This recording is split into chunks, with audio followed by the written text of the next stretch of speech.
여러분, 요즘 세상은 결혼이 거의 인생의 필수 코스처럼 여겨지잖아요. 그런데 놀랍게도 지금으로부터 약 2000년 전에 어쩌면 독신으로 사는 게 더 나을 수도 있다고 말한 사람이 있습니다. 바로 사도 바울인데요. 오늘 고린도전서 7장에 담긴 그의 파격적이면서도 또 굉장히 헌대적으로 들리는 조언을 함께 파헤쳐 보겠습니다. 우리 모두 운명의 상대, 내 반쪽을 찾아야 한다는 그런 압박 속에서 살고 있죠. 그쵸? 근데 도대체 왜 바울은 정반대의 이야기를 한 걸까요? 이 질문이 바로 오늘 우리가 탐구할 내용의 가장 핵심적인 부분입니다. 자, 이 고대의 지혜가 오늘 우리에게 뭘 말해주는지 지금부터 같이 한번 따라가 보시죠. 좋습니다. 이 흥미로운 주제를 제대로 파고들기 위해서 오늘 우리가 함께 갈 길을 한번 볼게요. 총 5단계인데요. 우선 바울의 조언이 그냥 개인적인 생각인지 아니면 명령인지 그 성격부터 좀 보고요. 그리고 아주 중요한 배경이죠. 현재의 환란이 뭔지. 그 다음엔 이 모든 이야기의 핵심 원리인 아닌 것 같이 살기. 이걸 토대로 4가지 통찰. 그리고 마지막으로 이걸 오늘 우리 삶에 어떻게 가져올 수 있을지 적용점까지 쭉 살펴보겠습니다. 자, 그럼 첫 번째 섹션입니다. 바울의 조언. 이게 과연 의견일까요? 명령일까요? 이걸 우리가 어떻게 받아들여야 할까요? 그냥 결혼해라 마라 같은 절대적인 명령으로 봐야 할까요? 아니면 좀 다른 걸까요? 바울이 직접 뭐라고 하는지 한번 들어보시죠. 자, 여기서 바울이 주께 받은 계명이 없다고 하니까 이거 그냥 바울 개인 생각이구나 하고 가볍게 넘길 수도 있겠죠. 근데 그게 절대 아닙니다. 오히려 이건 예수님께서 직접 말씀하지 않으신 새로운 문제잖아요. 여기에 대해서 사도로서의 영적 권위랑 지혜를 다해서 정말 신중하게 내리는 판단이라는 뜻이에요. 그러니까 딱딱한 명령은 아니지만 정말 깊이 귀 기울여야 할 지혜로운 권면, 바로 그거죠. 자, 이제 바울의 생각을 이해하는 데 있어서 가장 중요한 열쇠, 핵심 키워드로 넘어가 보겠습니다.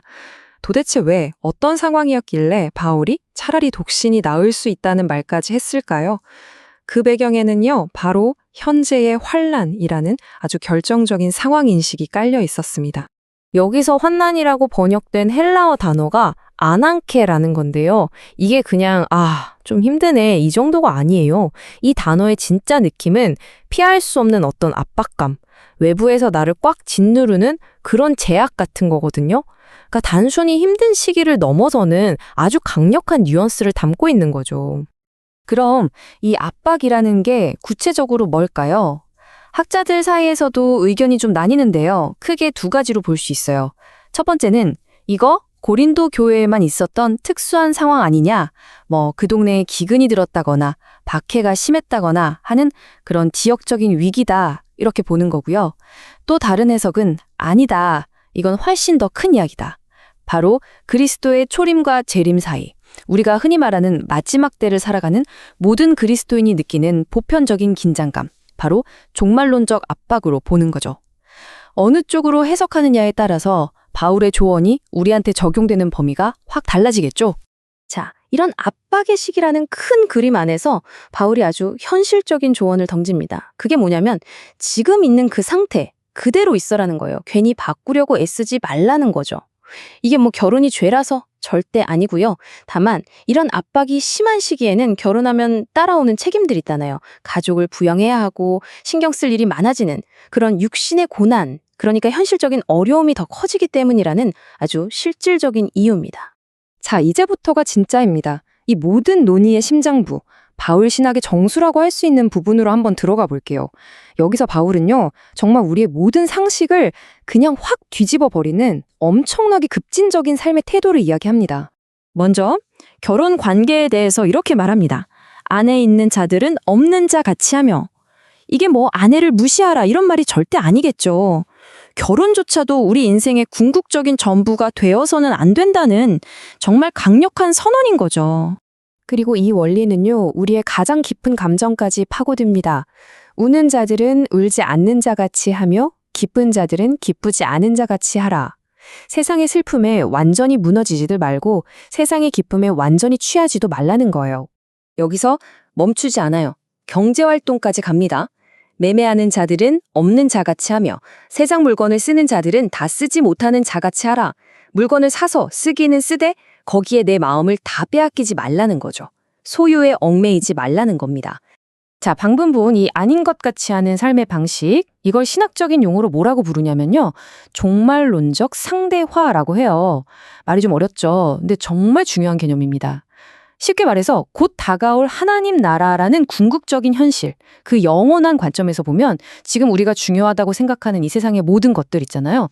결혼, 슬픔, 기쁨, 내 재산, 이런 것들은 전부 다 상대적인 가치를 가질 뿐이라는 거예요. 절대적인 게 아니라는 거죠. 아니, 근데 왜 이렇게까지 살아야 하는 걸까요? 그 이유를 바울이 딱 한 문장으로 정리합니다. 이 세상의 외형은 지나감이니라. 네, 바로 이거예요. 우리가 지금 보고 만지고 경험하는 이 세상의 모든 형태, 이 시스템은 결국 지나간다는 겁니다. 영원하지 않다는 거죠. 이게 바로 우리가 이 세상의 모든 것을 상대적으로 바라봐야 하는 근본적인 이유입니다.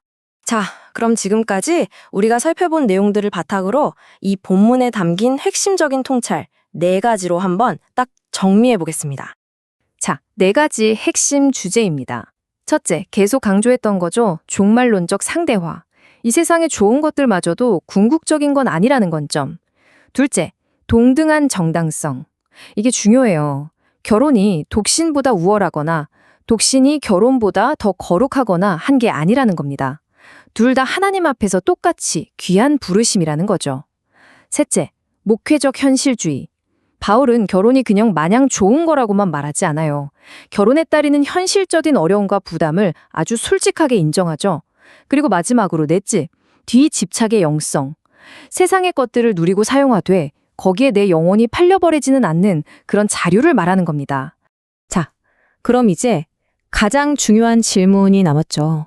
이 거의 2000년 전의 이야기가 21세기를 살아가는 우리에게 도대체 무슨 의미가 있을까요?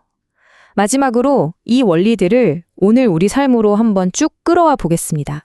이 원리들을 우리 삶에 적용하면 크게 4가지로 정리해 볼 수 있을 것 같아요. 첫째, 우리 삶의 목표를 다시 한번 점검해 보는 겁니다. 결혼, 물론 너무 소중한 선물이지만 그게 우리 인생의 최종 목표는 아니라는 거죠. 독신이라고 해서 뭔가 부족한 것도 아니고요. 둘째, 우상 숭배를 경계해야 합니다. 여기서 우상 숭배는 뭐 거창한 게 아니에요. 배우자든 내 직업이든 재산이든 이런 좋은 것들이 어느새 내 인생의 주인이 되어버리지 않도록 항상 깨어 있어야 한다는 거죠. 셋째, 나의 부르심을 잘 분별해야 합니다.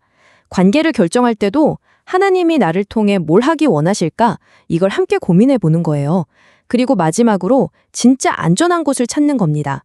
이 불안정한 세상에서 우리가 기댈 곳은 관계나 소유가 아니라 오직 그리스도뿐이라는 사실. 왜냐하면 지금의 세상 질서는 결국 다 지나가니까요. 오늘의 이야기는 이 질문을 여러분께 던지면서 마무리하고 싶습니다. 지금 여러분의 삶에서 무엇이 지나가는 것이고 또 무엇이 영원한 것인가요? 바울이 던지는 이 묵직한 질문이 오늘 하루 여러분의 삶의 우선순위를 다시 한번 돌아보게 하는 그런 계기가 되었으면 좋겠습니다. 들어주셔서 감사합니다.